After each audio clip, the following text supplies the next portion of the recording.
Chapter 17. The Journey Beyond the Bay.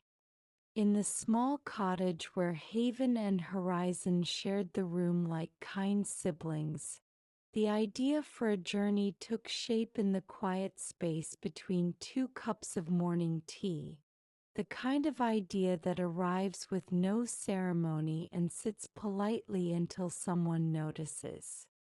It had been a season of settling into rituals that felt made for them. Soft mornings at the 2 windows, afternoons in the greenhouse where Aiden's bloom learned the patience of longer nights, evenings when the lantern listened to their talk and returned it as a steady glow. One day, while Aiden watched a thin sail cut a pale line along the open water and Mira counted the new leaves on a fern that loved the harbor light, they looked up at the same moment and both felt the room open in a way that suggested distance. They did not rush. They described the thought instead of naming it. Aiden said the horizon looked like a promise worth visiting from the inside. Mira said the plants near Haven seemed to perk up when the station horn sounded, as if curious about where trains might go. They let the idea tiptoe around the table for the rest of the morning. By afternoon it had learned a shape. They would leave Waverly Bay for a few days and travel by train into the mountains where the air lives close to stone and where small lakes keep stories in still water. They would carry the calm of their cottage windows with them and offer it to new places like a gift. The plan grew with the same steady pace they used for everything that mattered. They walked to the cafe and asked the owner for a packet of biscuits that travel well and left a card on the board that said the cottage at the curve was going on a short rest and would keep its lantern to itself for a week so people should not worry if the windows looked less talkative. The station attendant found them at the counter and said a morning train would carry them to the foothills and an afternoon train would climb the narrow turns along a river that loved to braid itself through stone. The librarian lent them a small book filled with pencil maps and tidy notes about inns with quiet pillows and bread that tastes like the town itself. The widow at the market tucked a sprig of thyme into Myra's pocket for luck and said time remembers well, so bring it back happy. The boy who had outgrown his red mittens but still wore red in clever ways drew a tiny train on the cafe board and wrote "Go softly," which made everyone smile. On the evening before they left, Aiden packed his satchel with a small sketchbook, a tin of watercolors that held the colors of moss and sky and winter berries, and 2 brushes that did not complain about travel.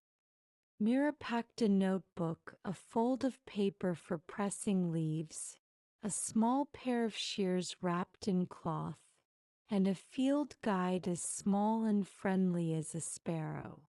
They set the lantern on the table and stood beside it for a moment. The pale aqua bubble inside the glass looked deeper than usual, like a breath held in good suspense. Aiden touched the frame with the back of his fingers. Mira whispered that houses like being told they will not be lonely, and that people nearby would pass and look and think kind thoughts, and that Haven and Horizon would watch each other when the room was empty. The cottage seemed to agree. They slept well and early, and before dawn they made tea and ate warm bread with honey and a pinch of salt, and then put on coats and scarves and stepped into a street that had not yet decided to be morning. The station waited with the easy patience of a place that loves departures and returns the same amount. Lamps along the platform put circles of light on the boards. The cat sat on a bench and looked at them with the expression of a friend who approves. The attendant slid 2 tickets under the glass and wished them good weather in the mountains and a surprise or two of the gentle kind. When the train came, it moved softly through the station as though careful not to startle the day. They found seats near a window that showed the lane to the square, and as they settled, the clock tower offered its hour and the cafe light blinked awake. Waverly Bay slid backward like a page put away with care. The train carried them through low fields where frost traced silver lines along fences and pools wore thin lids of glass that would become water again by noon. Aiden took out his small sketchbook and made a loose drawing of the curve of track where grasses leaned toward the train as if waving. Mira wrote the names of towns on a page and added 1 sentence for each. Not a fact so much as a feeling. One town smelled like bread at the edge of a long street. Another wore long scarves even though there was not a single person on the platform. Another seemed proud of its clock. The rhythm of wheels and rails took the shape of an old song that the body remembers. They traveled in a seat by a window and felt as if the whole train had been made of steady breath. A woman across the aisle read a book and sometimes looked up and smiled in the clean way people do when they are inside a sentence that has just landed well. A small child held a toy boat and made the armrest into a harbor. A porter walked by softly and straightened a picture on the wall as if tidying a thought. They ate one of the biscuits and shared the second. Aiden poured tea from a small thermos into the lid with the care of a person watering a rare plant. Mira held the tiny cup in both hands and let the steam make a cloud in front of her face for a second, then breathed it in like a memory of hearths. The foothills rose at the edge of the window and then grew into a low line of shoulders. Streams cut white threads through dark trees. The afternoon train waited at a junction in a town where the platform smelled faintly of pine. They stepped out and stretched and walked slowly to keep the spell of travel. The second train was narrower and had windows that curved at the corners as if they had learned to fit neatly into the landscape. It crossed the river on a bridge that made a hollow tone under the wheels, and then it began to climb in patient curves. A cliff fell away on one side and the river showed its smooth back far below. Stone pressed close on the other side, and the rock face carried thin curtains of ice where a seep had emptied itself into winter. Aiden pressed his sketchbook to the glass to steady a line of blue where the water turned under a bend. Mira took out her guide and found the names of trees they did not see at the coast. Larch with needles that fall and firs that make a map in their cones.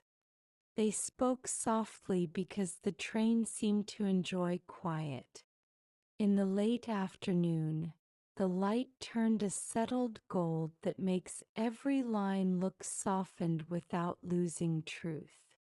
The conductor, a man with a clean hat and a gentle way of walking, told them a small lake lived around the next bend where the trees lean in to listen and where the water keeps a faithful reflection even on windy days. When the train reached its small mountain station, he wrote the name of an inn on a card and handed it to them as if it were a secret passed in class. They thanked him and stepped onto the platform where the air tasted like snow behind the tongue and where boots made the kind of sound that pleases a path. They walked slow because walking slow allows a place to name itself. The inn stood a short way from the station, a wooden house with a porch that held a bench and 2 pairs of iron boots filled with straw for cheer. Inside, a woman with hair gathered as neatly as a line of thread greeted them with the kind smile that says you arrived just as we hoped. In the common room, a stove held a red heart and a kettle wore its gentle crown of steam. They took a small room with a quilt and a window that looked toward a slope of fir and into a piece of sky where morning would find them early. They dropped their bags and took only their pockets and walked into the thin light of what remained of the day. The trails began almost at the inn door, polite lines pressed into the underbrush. The lake waded in a hollow, not large, not famous, only a faithful oval of darker blue where a surface considered each breath of wind and accepted or refused to show it. At the near edge a log lay like the arm of a chair, and they sat on it and watched the last of the afternoon enter the trees. The water kept its promise. Even when a small gust crossed it, the reflection held not perfectly, but with the kind firmness of someone who understands that a mirror can give back a truth even when the world shakes. Aiden unfolded his stool and placed it as if asking permission. He wet his brush and let it drink the lake color. Mira stood and walked slowly along the shore and pressed her fingers to the needles that had fallen beside a stone. She took out the small paper for pressing and tucked one needle and then a second into the fold, not to keep and show, only to teach the paper the feeling of the place. They did not talk for a while. Silence belonged first to the lake. When evening began to color the tops of trees, Aiden painted only 2 shapes, the sloped line of dark fir where it met the air and the long oval of water. He let the white of the paper hold the last light near the shore. He put his brush down. That was enough. Mira returned with a pine cone cupped in her hands and looked at it as if it were an old friend. She said it had the spiral she liked that families use for quilts. He understood and smiled. Night approached softly. They walked back to the inn where soup waited and bread that cracked in a good way and a slice of cheese that tasted like the hillside. They ate near the stove and listened to the hum that rooms make when people are glad to be in them. In their small room, they rested under a quilt that smelled faintly of cedar and something sweet that the woman might have added to the wash, maybe a petal or 2 of an herb that remembered sun. The mountain night made a careful quiet. Aiden fell asleep thinking of the way the lake refused to give up its reflection. Mira fell asleep thinking of the way trees build a roof with their held arms. Morning came early and clear. They woke before the stove in the common room, and the cold held their cheeks with 2 honest hands. They layered sweaters and wrapped scarves and stepped outside where the sky had not yet chosen the day's final color. The lake looked like steel and then became silk again as the sun thought about rising. They walked farther this time, following a path that climbed the low ridge to a place where the river showed its back again below and where a small wooden bridge crossed a narrow run. frost traced white lace on fern fronds, and the sound of water rattling under thin ice made a friendly rush. A deer paused and looked at them with calm interest, then returned to its own quiet work. They found a flat rock warmed by a slice of sun and sat and shared the second biscuits and a bit of thyme wrapped in bread that the widow had insisted they carry. The thyme lifted into the air like a memory of the cottage kitchen and settled around them as if to say that places can talk to each other when people carry kindness between them. At midday, the mountain town set up a small market in front of a school with a bell. People sold apples that had kept their crisp, jars of preserves labeled in pencil, and scarves knitted in patterns of snow and branch. Mira bought a small jar of pine syrup from a man with a beard shaped like a question and thanked him with the smile she kept for gentle oddities. Aiden found a set of tiny postcards of the valley drawn by someone with a patient hand and bought 2 to send later, one to the cafe board and one to the librarian. They listened to the bell ring once to mark the hour and then stop as if satisfied. They walked back to the lake and found it very nearly the same and not the same at all. Afternoon light placed a soft stripe across the center, and the reflection of a cloud came slowly into view and then left the way a kind dog leaves a room when called. Aiden drew a single scene with a small brush, shading the stripe and leaving the surface still. Mira took out her notebook and wrote the name of a plant that opened at this altitude at dusk and closed by day and promised to look again at evening. They returned at dusk and the plant kept its word, opening as if reading over the shoulder of the night. He did not touch it. She watched and learned and wrote a line to describe the scent, which rose faint and pleasant and familiar, like the part of a book where turning the page feels both eager and reluctant. They learned the town in 2 days by its morning bakery smell and the sound of the river hush and the way every roof took on the same thin silver when frost came. On the 3rd day they took the train 1 stop farther, drawn by the conductor's mention of a lookout where a platform hung like a thought over a wide valley. The ride was short and sharpened with cold. The lookout stood at the end of a tidy path, a wooden floor above a clean drop.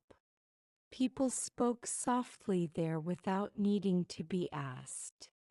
An older couple held hands on the rail and said little. A child counted mountains and then gave up happily. A man in a bright hat told a quiet story to himself and nodded at the end. Aiden and Mira stood together and felt the change in the air, the way distance clears the mind. He thought of horizon and how the sea gathers and spreads in one motion. She thought of haven and how the town gathers and releases its breath in the kind rhythm of people being kind to each other. They looked at the valley and found both windows here. The wide space felt like horizon, the brown roofs and thin smoke like haven. They did not rush to capture the view. They let it write itself behind their eyes. They found a small cafe in the mountain town with a blue cup hanging in the window and a lamp that made a square of light on a wooden table. They sat and wrote 2 postcards. One that said we found a lake that keeps its reflection even on windy days, and one that said we saw a plant that opens as if reading over the shoulder of the night. They left the cards with the proprietor, who promised to send them down with a friend if the weather behaved. On the last day, the innkeeper wrapped 2 small loaves for their journey and pressed a packet of seeds into Mira's palm. Seeds for a plant that likes cool rooms and a window that thinks often about snow. She told them the name and how long to wait, and Mira listened as a student listens to a careful teacher. The station at departure looked almost the same as the station at arrival, except for the way the place settles into people when they have lived in it a little. They rode the train down as softly as they had ridden it up. On a turn near the river, the wheels made the same hollow tone and the ace curtains held their thin lines, and the water below looked content. A couple in the next seats shared a pear and a tiny cookie and nodded as if to say, yes, the valley is kind. The second train met them in a town where the platform smelled like salt. Late afternoon gave way to early evening, and lamps appeared along the route like pearls on a thread. Aiden drew the shape of a mountain turning into a low field and then into a stretch of water. 3 simple lines that told the day to remember itself. Mira pressed the needle she had saved into her paper and wrote quietly that certain colors belong only to places where rock meets air.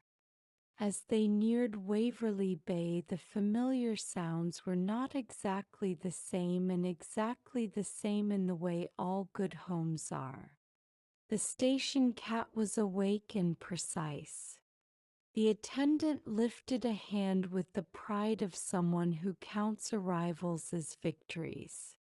The clock tower offered the hour as if the bell had been waiting especially for them. They stepped onto the platform and felt the bay air fold them back into its small, honest story. They stopped by the cafe with traveled cheeks still red and wrote a card for the board that said, "We carried time to the mountains and brought back pine syrup and a memory of a lake that believes in calm." The owner placed 2 cups in their hands and told them that their cottage had behaved. Windows had kept their agreement. A neighbor had walked by each evening and looked in with a smile.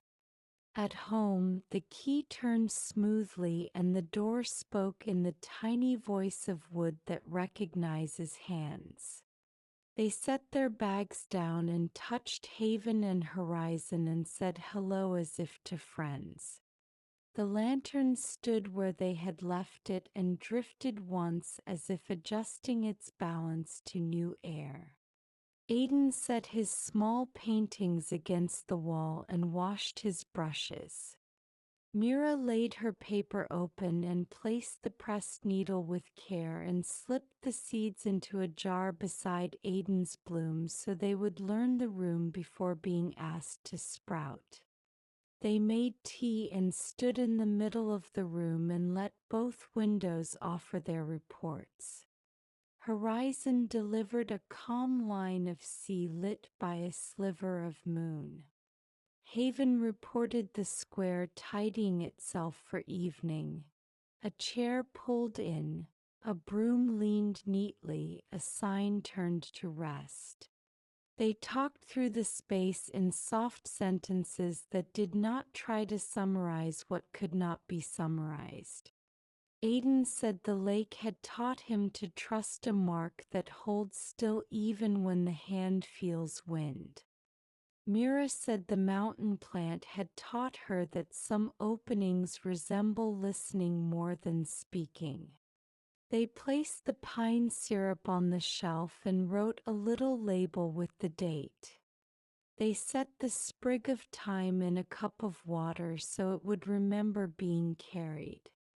After dinner, they sat on the step outside the cottage and let a thin path of light from the moon connect the lane and the bay to their feet and to the center of the street where they had so many times paused with a smile.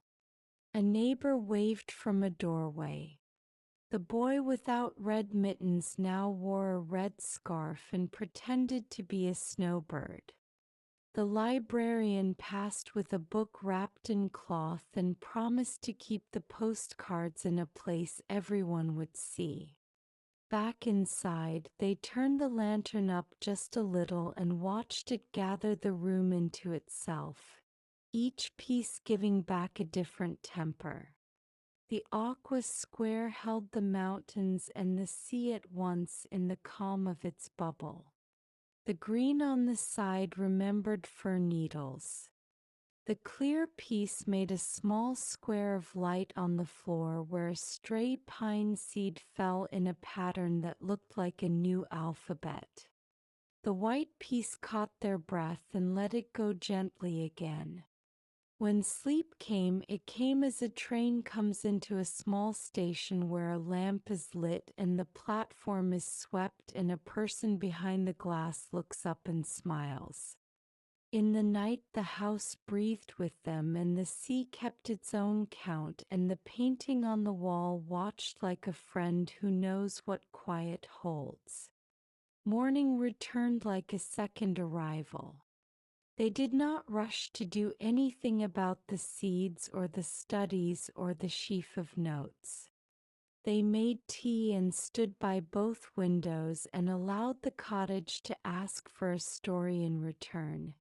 And they told it everything they remembered in simple lines that matched the rails and the lake and the path to the lookout.